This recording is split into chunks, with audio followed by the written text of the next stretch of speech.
اس دعا کو صرف صبح کے وقت میں پڑھنی ہے، سارا کے سارے وسوسے پھر شیطان آپ کے قریب ہی نہیں آئے گا تو وسوسے کیا ڈالے گا، اتنا طاقتور دعا ہے۔ وہ دعا کون سی ہے؟ میں آپ سے کہتا ہوں بھئی آپ نمازیں پڑھتے ہو، آپ لوگ جو ہے طرح طرح کے کام کرتے ہو اور شیطان آپ کے دل میں وسوسے ڈالتا ہے، ہاں اس طرح آپ تنگ ہو جاتے ہو، پریشان ہو جاتے ہو۔ ایک دعا بتلاتا ہوں جو کہ حضور نے بتلائی ہے، وہ کیا کرو۔ اب وہ دعا کون سی ہے ذرا نوٹ کر لیں۔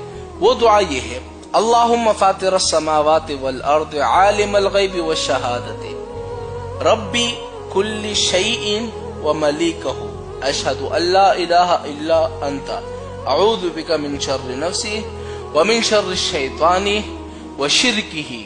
یہ وہ دعا تھی، حضور نے فرمایا جو بندہ صبح کے وقت میں پڑھے گا پورا دن شیطان اس کے پاس بھی نہیں آئے گا، برے خیالات اس کے دل میں نہیں ڈالے گا، وسوسے اس کے دل میں نہیں ڈالے گا۔ کتنی آسان سی دعا ہے۔